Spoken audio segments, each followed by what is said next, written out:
اب ہم کیا کریں گے؟ ہمارے رشتہ دار بھی تو ان کے ہیں، اب وہ ان کے بھی رشتہ دار ہمارے بھی ہیں، وہ بھی ہیں، اب یہ اس میں جو ہے ہم ان کے خلاف بول ہی نہیں سکتے، ہمارا ان کا چلنے والا ہے۔ تو اس طرح کی حرکت ہرگز نہیں ہونی چاہیے۔ اکساتے ہیں لوگ، ایسا بولو، ایسا بولو، ایسا بولو، گواہی دینے کے وقت میں، یہ ہرگز نہیں ہونی چاہیے اور اس میں رکاوٹ نہ بنے۔ اکسانے محرک کوئی اور محرک اس میں رکاوٹ نہ بنے، یعنی اکسانا نہیں چاہیے، بلکہ اس کے قیام میں تم ایک دوسرے کے معاون اور دست بازو بنو۔ اللہ تعالیٰ اتنی سختی سے پابند کر رہا ہے اپنے بندوں سے کہ کبھی ایسی حرکتیں نہ کرو جو حق کے خلاف جاتی ہو بات، عدل پر قائم رہو۔ ایسے کئی واقعات ہیں، لوگوں کے شادیاں تک ٹوٹ جاتے ہیں، لوگ اپنے مقاصد کو پورا کرنے کے لیے جھوٹی جھوٹی گواہیاں بناتے ہیں، یا پھر بچیوں کو، بہوؤں کو اپنے الزامات ڈال کر گھر ان کے میکے چھوڑاتے ہیں اپنے مقاصد پورے کرنے کے لیے۔ تو یہ سارے جو ہے معاشرے کو بھی بگاڑ دیتی ہیں اور اللہ بھی اس سے ناخوش ہے۔ اللہ سختی سے منع کرتا ہے کہ یہ حرکتیں ہرگز نہیں ہونی چاہیے، صرف اللہ کی رضا تمہارے پیش نظر ہو، کیونکہ اس صورت میں تم تحریف، تبدیل، یعنی بدل کر لکھنا یا بولنا اور چھپانا، یہ تمام یہ جو ہے کتمان سے گریز کرو گے۔ اگر ان تمام چیزوں سے ہم پرہیز کرو گے تو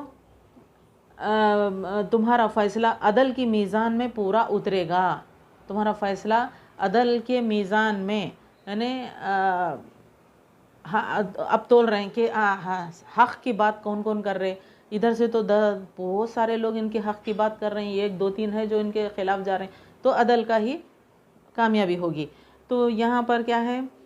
تمہارا فیصلہ عدل کے میزان میں پورا اترے گا۔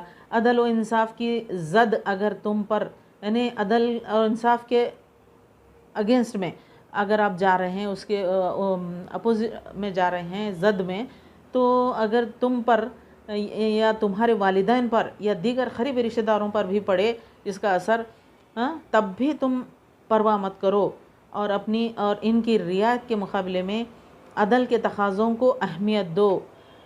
کسی مالدار کی اس کی تونگری کی وجہ سے رعایت نہ کرو۔ اب انہیں مالدار ہے، پیسے والا ہے، اگر ہم اس کے خلاف بولیں گے، اس کو ساتھ دیں گے تو یہ ہمارا دینا لینا بند کر دیں گا، ہم قرض وغیرہ لیتے رہتے نا اس سے، تو یہ بند کر دے گا، ہمارا نقصان ہوگا، اس طرح کی بھی سوچ لاتے ہیں لوگ۔ اس کے ساتھ اچھے رہو، اس کا حق پر اس کے صفائی پیش کریں گے، اس کے تائید میں رہیں گے تو ہم کو فائدہ کیا ہے اس سے؟ یہ دیکھ رہے ہیں اللہ کہاں پر راضی ہو رہا ہے، اللہ کی رضا کو تلاش کرو۔ کسی مالدار کی اس کی تونگری کی وجہ سے رعایت نہ کرو اور کسی تنگ دست کے فخر سے خوف مت کھاؤ۔ اب یہ غریب ہے، اس کو ساتھ دینے سے ہم کو کچھ ملنے والا نہیں ہے، چھوڑ دو اس کو، حالانکہ وہ حق پر ہے، کیونکہ وہی جانتا ہے کہ ان دونوں کی رہبری کس میں ہے۔ اب اللہ ہی بہتر جانتا ہے رہبری کس میں ہے، تم ان کا ساتھ دیں گے یا ان کا ساتھ دیں گے۔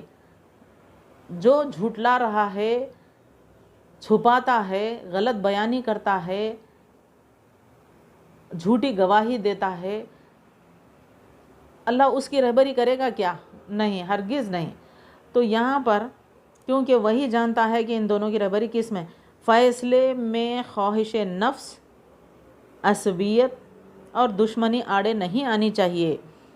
کسی کی طرفداری کرنا، دشمنی ہے ان سے، ہم کئی کو ان کا ساتھ دینا، حالانکہ وہ حق پر ہے، تو ایسے وقت میں جو ہے یہ تمام چیزیں دماغ میں نہیں لانی چاہیے کہ ہماری ان کی دشمنی ہے، یہ ہمارے رشتہ دار نہیں ہیں، وہ غیر ہے، وہ ہے، ہم کو اس سے فائدہ ہے، اس سے فائدہ، یہ تمام چیزوں کو چھوڑ دو۔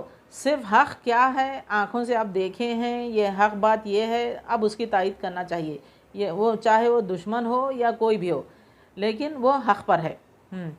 تو اللہ اس سے راضی ہوتا ہے، بلکہ ان سب کو نظر انداز کر کے بے لاگ عدل کرو۔ عدل کا یہ اہتمام جس معاشرے میں ہوگا وہاں امن و سکون اور اللہ کی طرف رحمتوں، اللہ اور برکتوں کا نزول ہوگا۔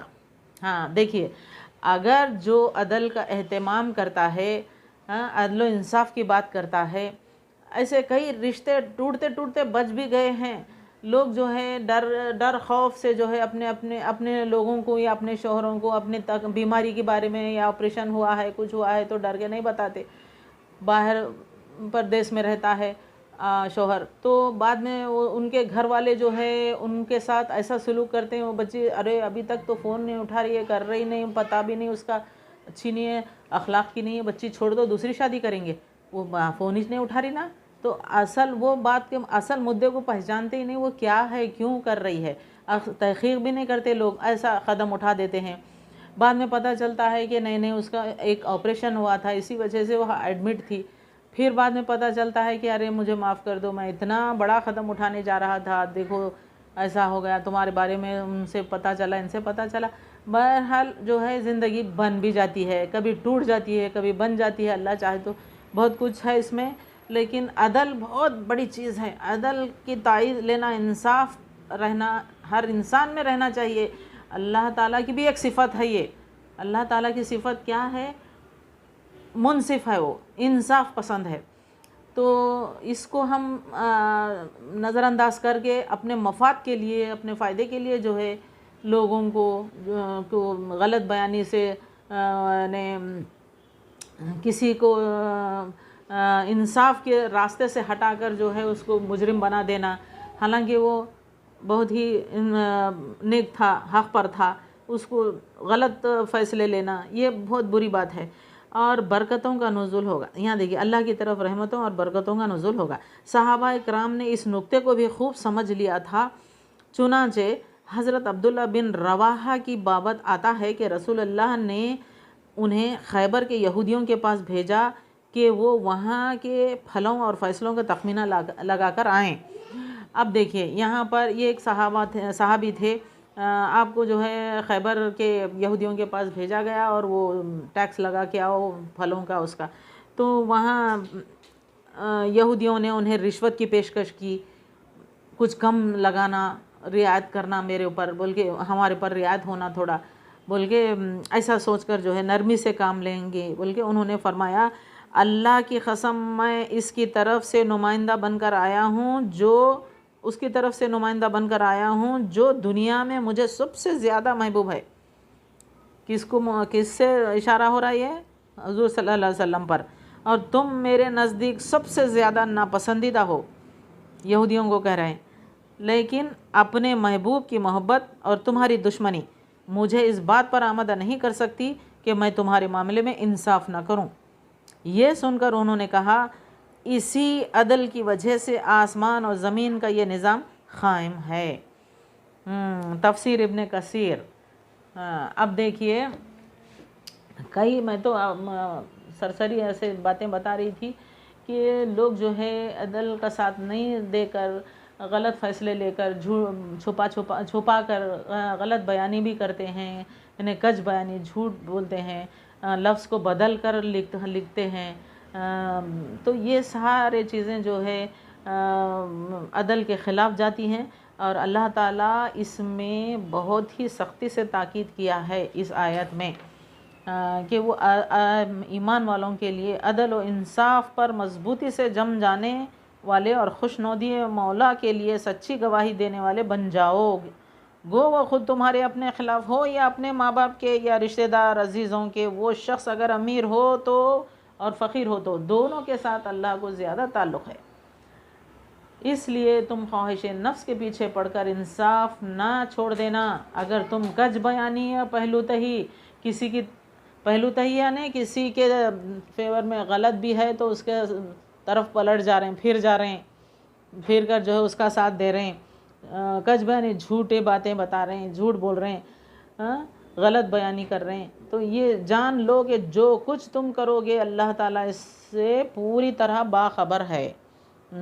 تو یہ دیکھیے فیصلے کیسے ہو رہے ہیں لوگوں میں. آج معاشرے میں یہی باتیں جو ہے زندگیاں توڑ دے رہے ہیں, پریشانیاں آ رہے ہیں گھر پہ, گھروں کے ماحول بگڑ رہا ہے, بچیاں پریشان ہیں, اتنا ظلم ہو رہا ہے بچیوں پر. یہی گھروں کے فیصلے اپنی منمانی چلانے کے لیے بڑے عورتیں گھر کے افراد جو ہے بہوؤں کو گھر سے بے گھر کر دیتے ہیں, اپنے مقاصد پورے کرتے ہیں. اس کے بعد پھر وہ خود ان کا دل ملامت, کچھ دنوں بعد کیا ہو جاتا ہے, ان کا دل خود جو ہے وہ ملامت کرتا ہے کہ ہم کیا کریں، غلط کریں نا، اب کیسے کریں. وہ سکون نہیں رہتا. اللہ کی رحمتوں سے محروم ہو جاتے ہیں یہ لوگ. نزول ختم ہو جاتا، رحمتیں نہیں ہیں. تو ایسی حالت میں پھر بھی لوگ جو ہے اس کو نہیں سمجھتے کہ بس اپنی دنیا میں جو ہے اپنی دنیا داری میں لگے رہتے ہیں. اس سے بہت بڑے نقصانات بھی ہیں، پریشان ہیں بچیاں. بہرحال یہ بولنا بہت ضروری ہے کہ عدل و انصاف پر قائم رہنا چاہیے. اور ہم دوسروں کو بھی جو ہے اگر ڈر خوف بھی اگر ہے تو ڈر کو ہٹا دینا. وہ کچھ کرتے نہیں ہیں، بس اللہ کو راضی کرنا ہے. ہم خود جو ہے ان کے معاون اور مددگار بننا، جو حق پر ہیں ان کا ساتھ دینا. تو یہ اللہ تعالیٰ سختی سے پابند کر رہا ہے اس آیت میں.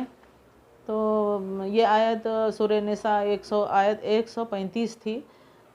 تو بہرحال مسلمانوں کے لیے یہ بہت ہی نصیحت آمیز تاکید کی گئی ہے اس میں. صحابہ کرام کا بھی یہی بے مثال نمونہ